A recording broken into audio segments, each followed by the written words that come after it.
Hello out there in YouTube land, and welcome to the 2017 Turdiscin Open, presented by Prodigy Discs in Asheville, North Carolina. I'm John Garcia, joined by Chris Dickerson today.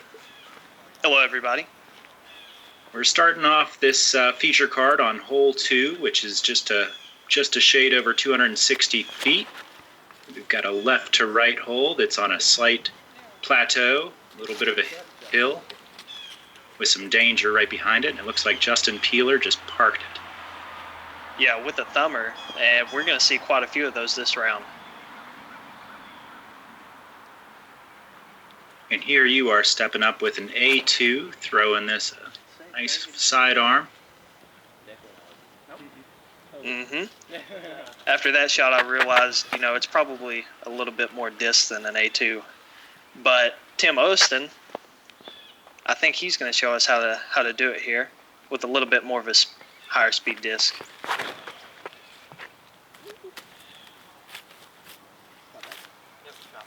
It looks like he was able to get that to turn over and get right up there next to the basket with a nice shot. Next up, we got Tyler Starnes from your neck of the woods up in Fall Branch, Tennessee. Not very far down the road. Looks like his sidearm got him right at the edge of the circle there as well. Maybe a hair inside, actually.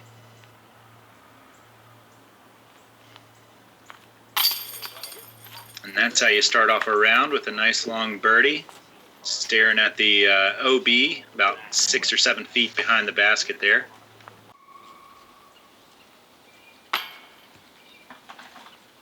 And Tyler leaves his just a hair short.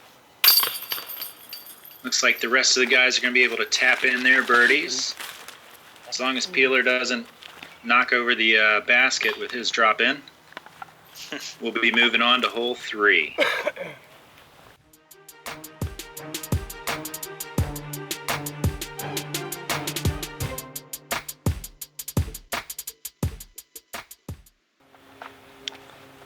And here we are on hole 3. It is a 240-foot island hole. The island is it starts on the other side of those bushes and continues up on the hillside behind it where you see those flags.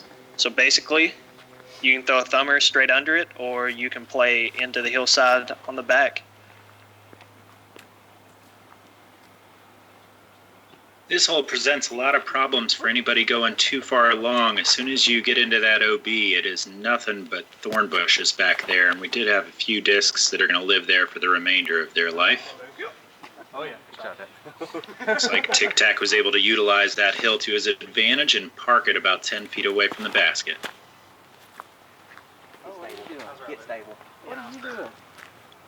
And if you're not lucky enough to make the island, there is a drop zone about, would you say, 65 feet away? Yeah, we put all the drop zones out at 65 feet, so you had a long look at it. Still just not any way, shape or form a drop in. Good putt. Looks like Tic Tac's starting off pretty hot today. He's got 2 for 2. Justin Peeler follows him up, 2 for 2. 2 thumbers so far, 2 birdies.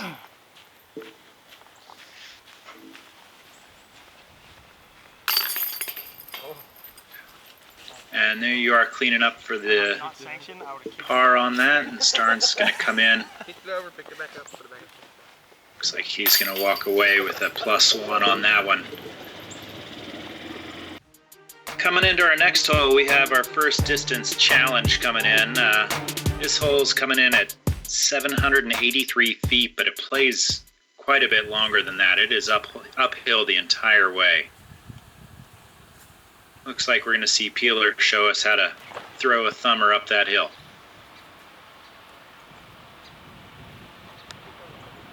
Sure enough, he landed in the perfect landing zone, right in that valley in the middle where your footing is nice and solid and your next shot up towards the basket's easier.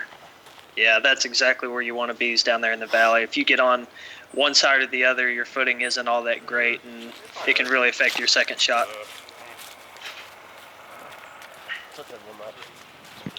Tack crushed his roller. Getting up to that 150 marker up there is really a long distance.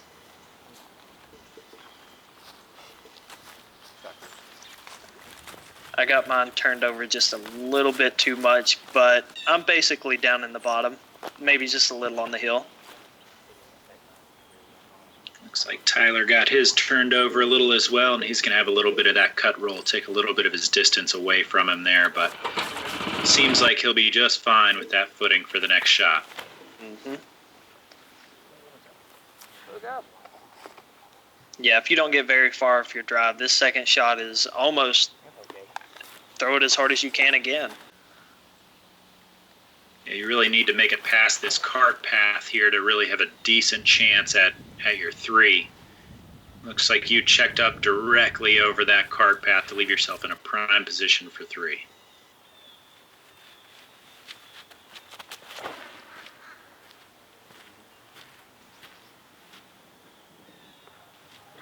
Peeler is going to come up just short of that cart path, but he should still have a decent look at the basket. And unfortunately, that's what can happen if you land on that hillside. He just let it get in his head a little bit and threw it on a little more hyzer than it needed to be. That was a peculiar layup by Peeler. I'm not exactly sure what that move was called. He'll have to inform us later about that.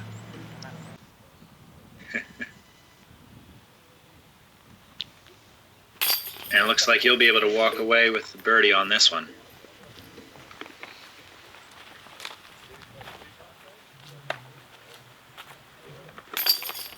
Everybody else should be just tapping in their pars and moving on to our next hole.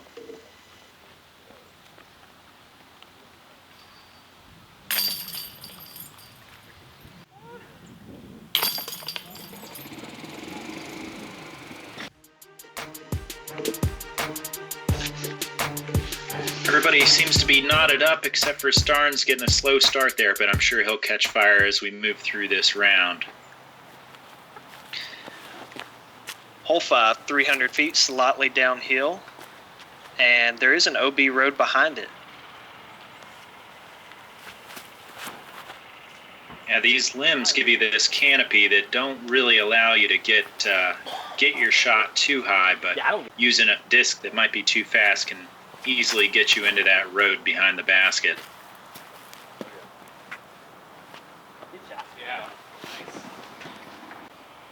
Justin one-ups me there with that shot.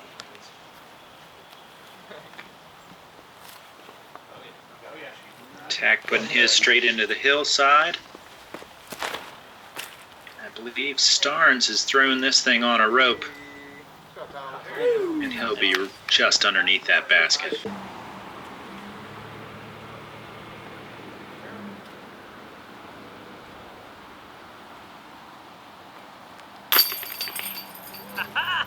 Got it. Disc tried to come out of there. It did. That was fortunate to stay in, but nice birdie on that.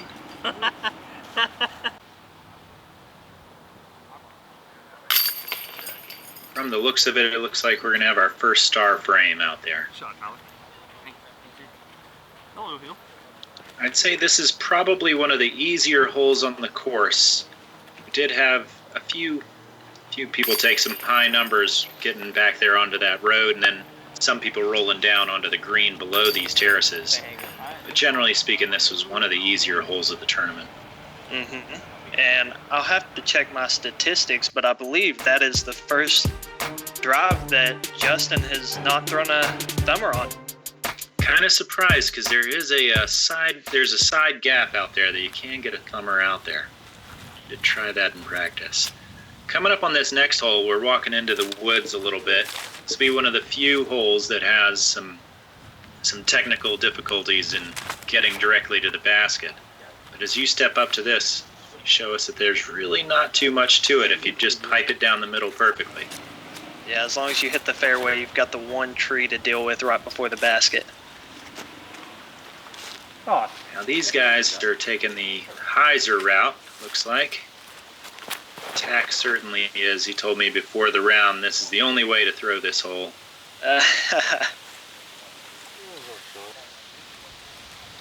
Yeah, it's a good line as long as you don't throw it a little long and bring that OB road into play behind it.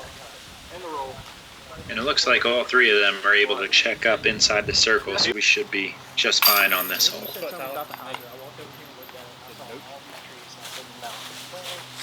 So you still gonna go up the gut again?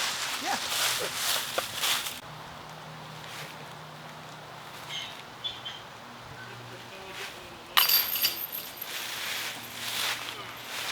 Got great hitting. And Tic Tac just left that one a little bit on the wrong side of the basket there, but be all right. There's plenty of golf left. Yeah, I think he may have mentioned something going on in the background while he was trying to putt or something. And this hole does meet up with an odd intersection of about 3 different roads, and there's a lot of commotion going on there. There's about 3 different holes that are also in that same general area. There's a lot going on right there.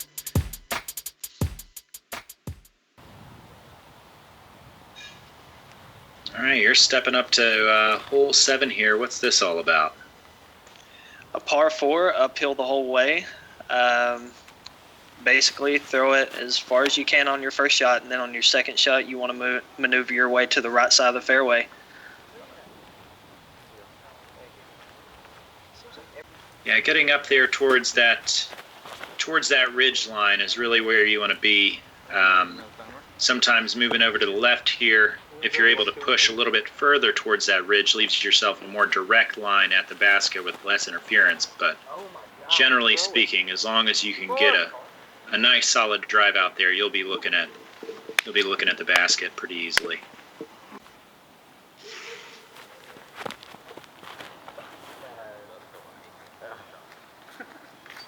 Tack leaves his drive just a little high, and I think he's going to end up over in the same area where Starnes ended up.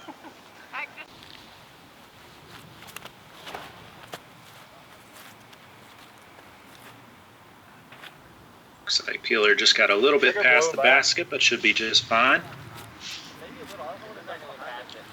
Looks like he's just outside the circle. Yeah, what you could barely see on that last camera angle, there is a drop off to the right side of the basket that leads down to a road. Right there where Starnes went.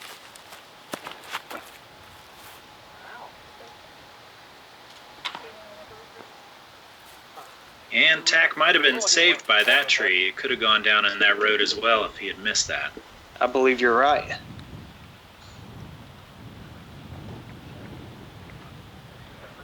And that trusty A2 got right up there by the basket for you.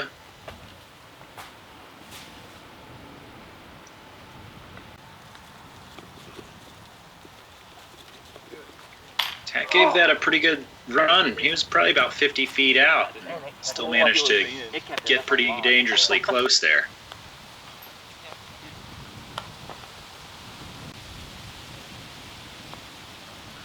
Peeler didn't like the sunshine from that side. He wanted to get on the other side to give himself a proper look at the basket. And decided otherwise. Decided to go back to the other side. Yeah, this basket being placed on top of this tiny mound can really affect a few different putts on this hole, depending on where you land. Yeah, the wind really swirls on top of this in this particular hole, so your putt might be a headwind coming from one side of the basket or the other one within just a minute or two.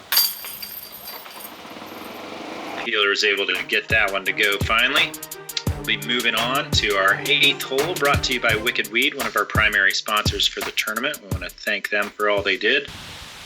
And we have another small techie hole here. We got a 276 feet that plays more like maybe even 225 downhill the entire way. Out of bounds out on the right-hand side with that road. And it looks like you're sending it out left over towards the fairway. Yeah, this hole, I think it's a great tunnel shot down the middle, something you've got to throw almost perfectly. And then you can cheat the hole over to the left like we all, I believe, are going to try and do. Yeah, you definitely give yourself a nice, easy hyzer with that forehand flick out there.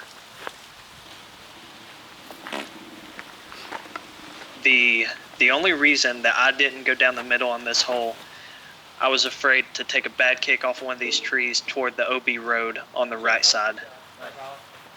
Which does come into play, as Tyler just shows you.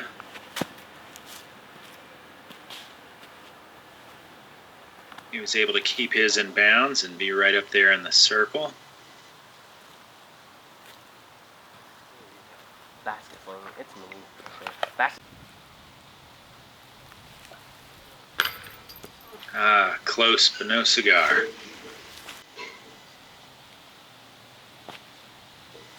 Starnes still trying to find his groove today, which I'm sure he will. He's usually a pretty good putter there.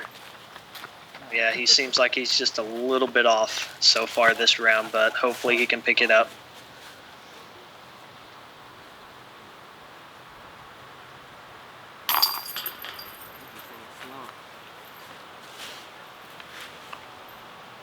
And looks like everybody else is going to be able to tap in for theirs.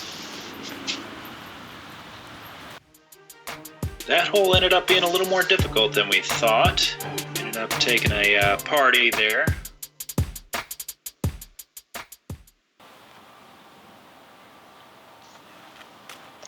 Next up, we're on to an 810-foot par 4. You're on top of a pretty big hill here.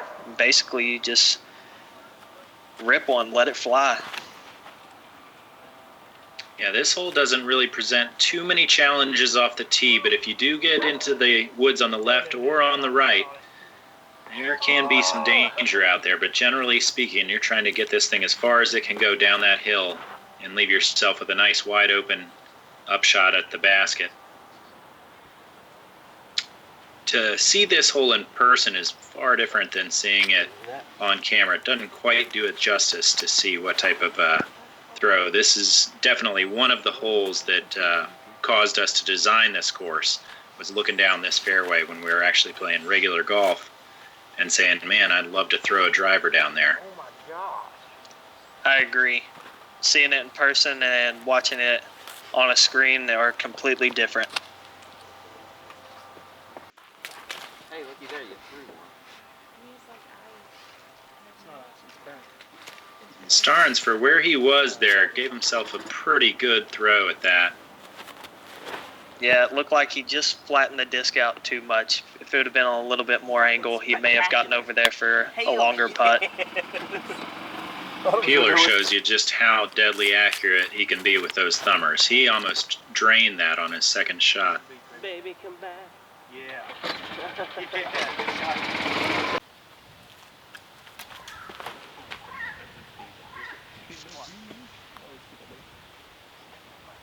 And it looks like the rest of you guys were able to get up there pretty close.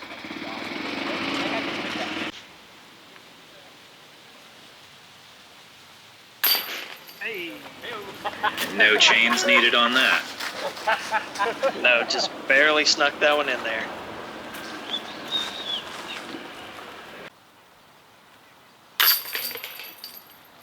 Looks like Tack and Peeler are going to be able to follow you up with a couple of birdies of their own there. And Starnes coming in with the par.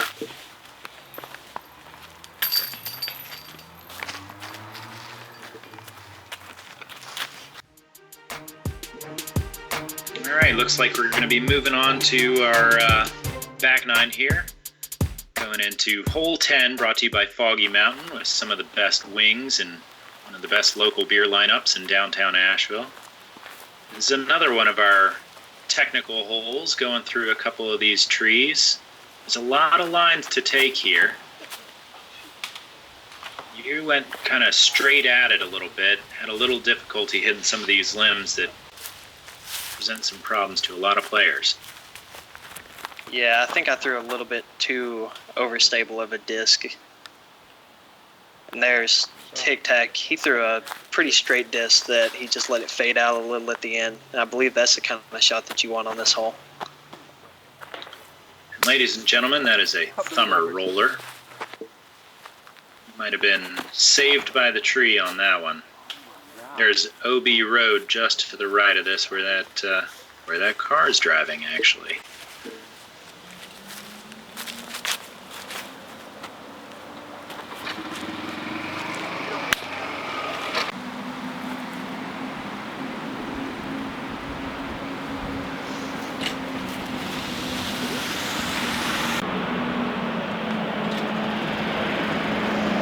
Looks like we'll have everybody pitching up to get into range. Peeler decided to lay that one up as well.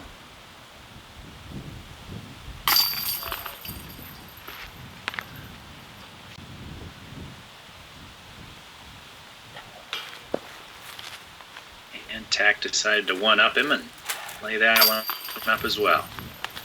Yeah, I believe Tack hit the B button on the controller and pulled a spin move after that putt. Yeah. That's how you get the extra yardage.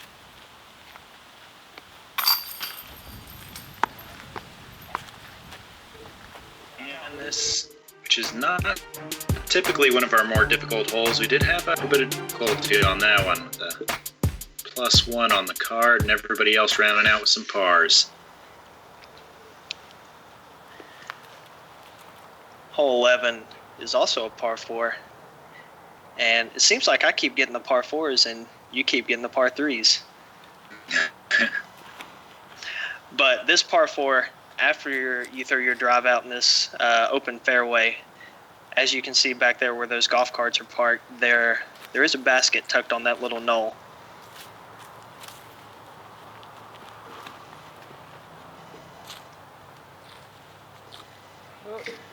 Yeah, and getting out to the right-hand side here really isn't that bad of a problem. There's basically the same type of approach no matter where you are. On the right-hand side, you do have the OB to deal with the road behind the basket, but generally speaking, it's still pretty open to get up there. Yeah, basically on your drive, you want to get as far as you can and then try and make your upshot as short as possible.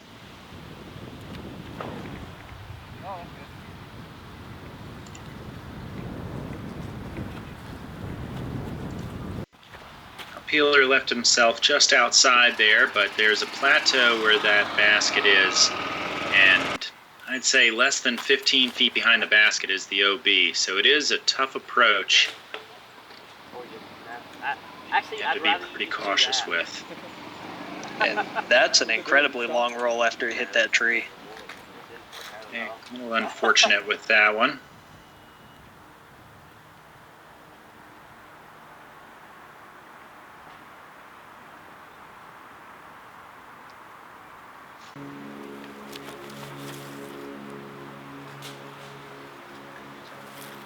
Now that's where it's most dangerous, where he just threw his shot up there is where it can easily slide out of bounds with those leaves. That's a putt and a half, probably 55, 60 feet. He really got a good one there. That was definitely what he needed to pick his round back up. It's a great putt.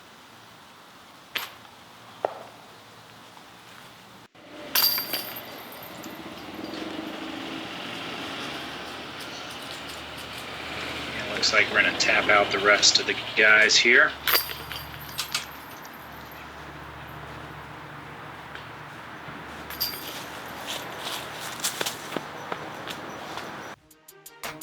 All right. Well, moving on to the next hole, we're coming up on a stretch of a couple of par 3s. This gives you a small gap to get out of, but once you get out, it's pretty wide open to a island. Now the rope goes all the way around, but there are still some woods that can be a problem if you get down there where Justin just threw. Yeah, in this island hole, there is no drop zone, so if you do not make the island, you're forced to re-tee.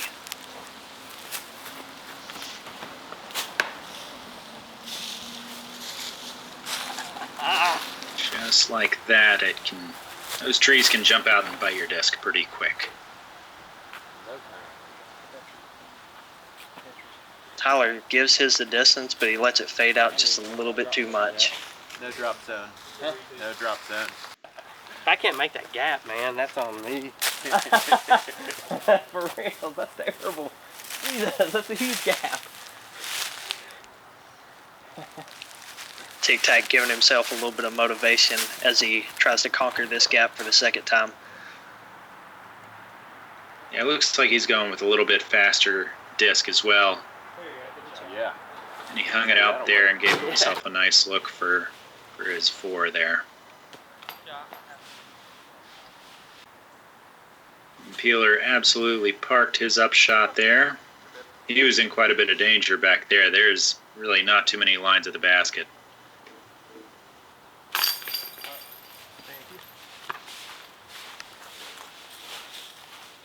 And it looks like you're going to walk away with the lone birdie on this hole.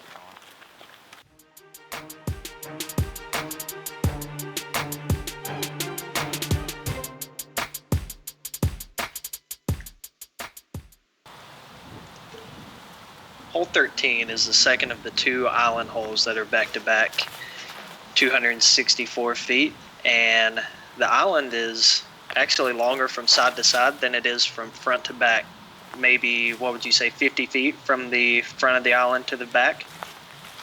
Yeah, there's some really narrow parts of this where it definitely gets down in there towards, below 50 feet, but you can throw it out to the left and be anywhere you want to be. It's wide open to the left of the basket over there where those 3 trees are in the background. But as the closer you get to the basket, the more danger it presents. Yeah, the best shot, I believe, is to throw something with some stability. That way the disc is moving from left to right or right to left once it gets closer to the basket. You really don't want anything to go too straight. Yeah, Tack just let that one get ahead of him a little bit. Left himself with his 65-foot. Good look at it, but not quite able to get it to go.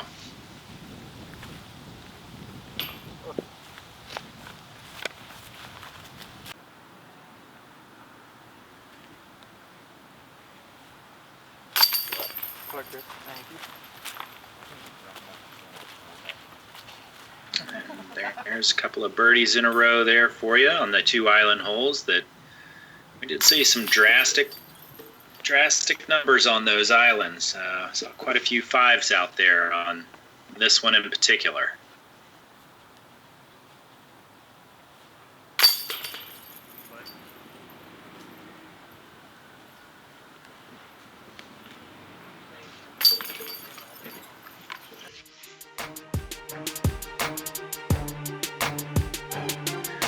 Well, after that hole, we're coming into a 400-foot kind of wide open shot brought to you by Highwire Brewing Company, our Western North Carolina bag tag sponsors of the year.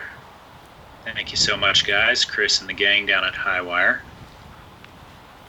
This is a pretty wide open shot. You have a 400-footer that doesn't present too much problem, except if you get too far to one side or the other. There's some OB way outside, but generally speaking, just throw it straight and you'll be all right. Yeah, I like the play to throw something out to the right and just have it hyzer in at the end.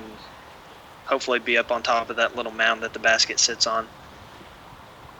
Yeah, there's a nice flat area around the green if you're able to make it up there, but throwing at 400 feet can sometimes present some issues with wind like what we've seen today.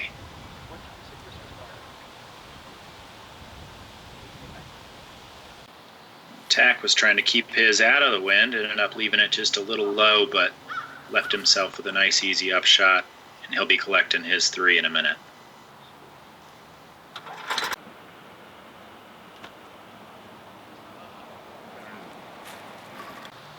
Tyler gives his a bid from way downtown.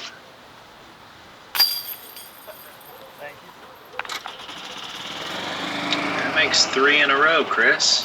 Looks like you're getting on a little bit of a hot streak there. Yep. 3 in a row. I guess for the last 3 holes, you could say I turkeyed it. Not, or did it mean yes? No, I am. And these guys are just having a party of their own. Come on up here, Mueller. This tournament being unsanctioned definitely presents a pretty unique opportunity for a lot of our golfers to come and let loose a little bit and have some fun out there, which this card certainly was having a pretty good time for the most part. Yeah, it's always fun to play on a card where you know a few people, if not all of them. But this par 5, I think it's the only par 5 on the course. You basically want to throw as far as you can straight off the tee, and then it makes a 45-degree angle to the right. Now, you've landed in generally the ideal landing zone, but there is a route, if you're able to make it past those limbs there, it'll get you with a shorter second shot, but there's a lot more danger on that side of the fairway for your second shot. Tyler gets his into another great spot. Having that footing and looking towards the basket with a nice wide open shot for your second shot is definitely key. Yeah, on your second shot, you've got some bunkers and I think a green to deal with. So if you're not in the right spot, you can easily go OB.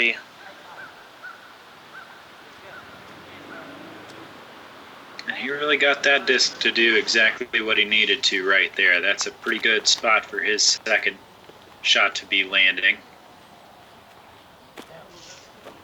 It looks like this is getting away from tack just a little bit. He needed to leave that a little bit more straight in that fairway because there is some OB as that overlaps into hole 6 that we were on earlier.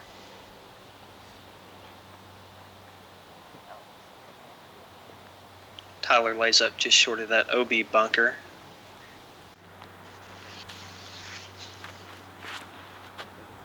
Now with your shot, there is a potential to reach the green on this second shot, but the green is not some sort of easy task once you get to it. It's tiered and it drops down directly behind the basket. I'd say at least another 8 feet and slides to a road OB directly behind it. So running this basket like Peeler just did takes a little bit of guts to get down there, but it looks like he landed pretty safely there. Yeah, I think if you were going to approach this basket from a distance, you would want to take a skip off of the golf green, but not a right to left or left to right. I think more of a straight skip. Get down. Tack throwing that CE T-bird there. That's quite a nice disc that he's got.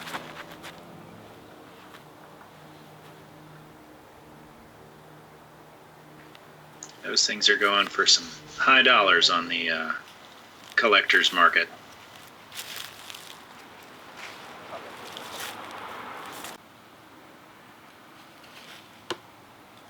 So right there you can see the type of trouble that you can get into on this tiered green. A lot of slope, a lot of stuff to consider whenever you're looking at a putt.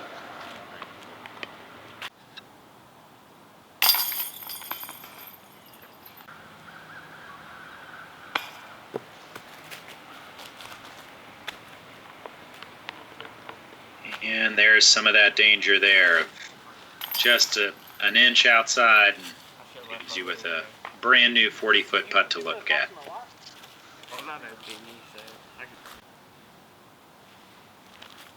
This is a tricky angle for that putt.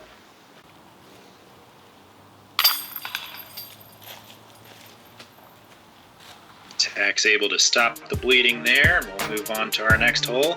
Brought to you by French Broad Outfitters. We want to say a big thanks to those guys down there at the base of Richmond Hill in Asheville, North Carolina. Got a great little bar down there that we all sit and watch disc golf at. So they're probably watching this round down there right now. This next hole is probably one that is one of the more difficult ones. There's not a lot of separation on it. We don't see a lot of birdies. We don't see a lot of bogeys. There's probably more bogeys than birdies on this hole, but generally speaking, this is keep it near this cart path as best you can. or get as far as you possibly can. There's some big arms out there that can really make this a little easier on themselves, but stay close to the cart path and give yourself a nice second look with some solid footing. Yeah, if you really get off to the right or the left side very far, it kind of runs off into a couple valleys on both sides.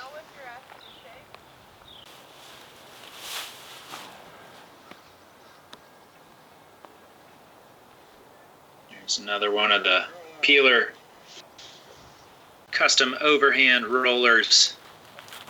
Ends up giving himself a really good look from where he was at. See the blue flag? Oh, it is. Yeah, he's good. Oh, wow.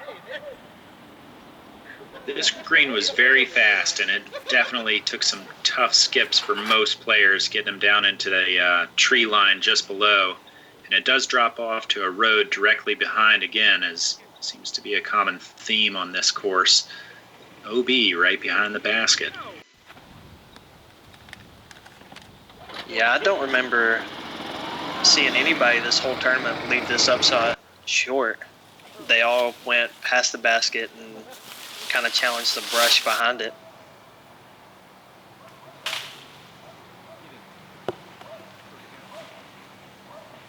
Getting down there where he was, where Tyler was, definitely presents some problems. And here's Tack to show us how to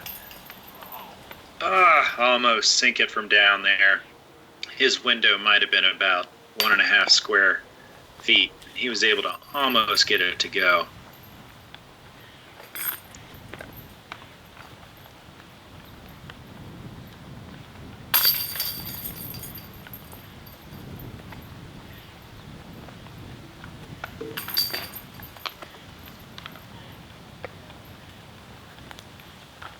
And We might what's see it- this hole moving next year.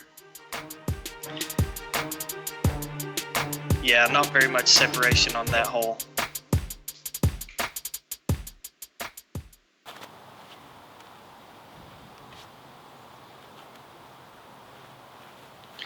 Hole 17, it says 645, but I believe you said it played a little shorter. This is 502 feet. We had moved this at a couple of days before the tournament, and everything was already marked the 645. This has a green directly in front of it that really kind of challenges you. It's a very large green, so most players are going to be laying it up, but it is reachable. We had one of our players show us the day before that 502 feet is definitely reachable when you have nice short grass and you can skip right across it. Yeah, Tyler looks like he's going for the green, but comes up just a little short of it.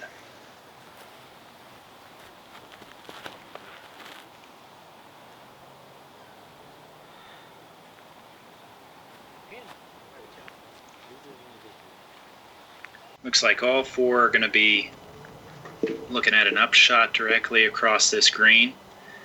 And again, there's a tiered green directly behind it with road OB, but it's quite a distance away. It's not really coming into play for most of these shots,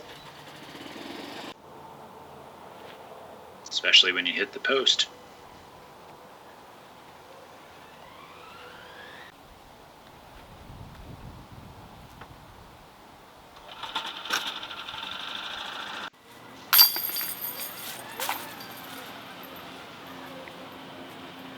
Now these are all marked as coming in birdies, but it is a par 3. We did have an intermediate player. Mr. Brian Freese was able to clear the 502-foot span and made us second guess the par 4 on this, and we decided to make it a 3. So I think it's safe we can call these all parties. Yeah, most of the players out there have been parring that hole. It's not quite the separator they were looking for, but there were some surprises on that hole. Now this hole comes in at 600 foot, but is still reachable by just about every player on this card for sure.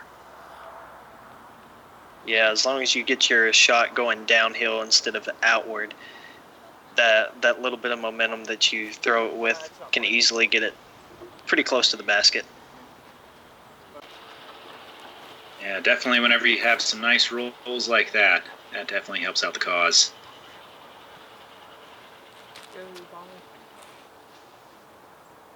And Peeler's going to be able to get his down there right into the valley as well. And I just want to take a second to point out that Tyler Starnes is always one of the best dressed whenever it comes to hybrid courses, disc golf courses on ball golf courses. He brings his A game. He always does.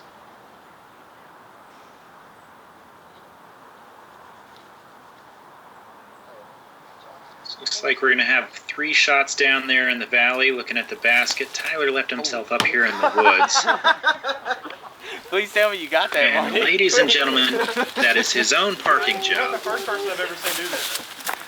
Who picked up my butterscotch? Yeah, there is no sympathy from the gallery. They all let out huge laughs whenever he hits it.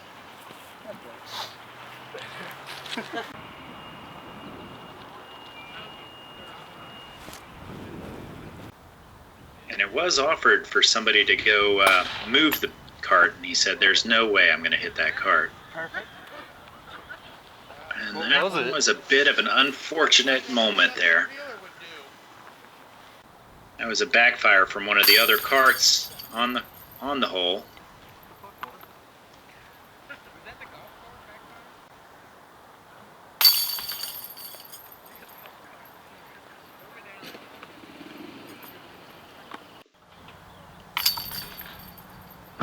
Tyler taps in. As the he's- chauffeur drives him right up to it. If I was him, I'd get a different chauffeur. It looks like his parking was not ideal. And I'd have to say that was a really good putt made by Tack there, with that type of wind coming in at the end of that hole. It's still a pretty dangerous putt.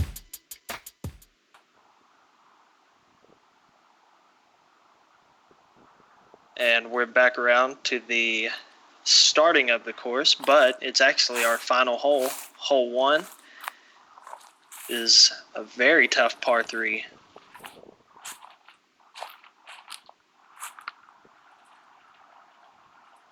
Yeah, the green on this one, if you get going in the wrong direction on this green, you can roll a long way away from the basket. And that starts too, but it just sits down. You can't really tell from this angle, but you might be able to see it on this shot. Yeah, it goes downhill quite a bit, and then the hill from the basket from the cart path at the bottom is probably 200 feet up the hill. Yeah, it's a pretty good ways. If you end up at the bottom, which we did have quite a few people that missed putts and ended up down there, you are looking at a pretty solid upshot. Borderline 200 feet at some of these points. Peeler was lucky to get his to be able to sit right where it did. And as you can see by that, what was supposed to be a layup that ended up being a run just due to the wind on this hole, it was really picking up at this point in the round. Yeah, and this may be the worst hole for the wind to pick up on, or maybe the worst green. Yeah, it'll make you think twice, that's for sure.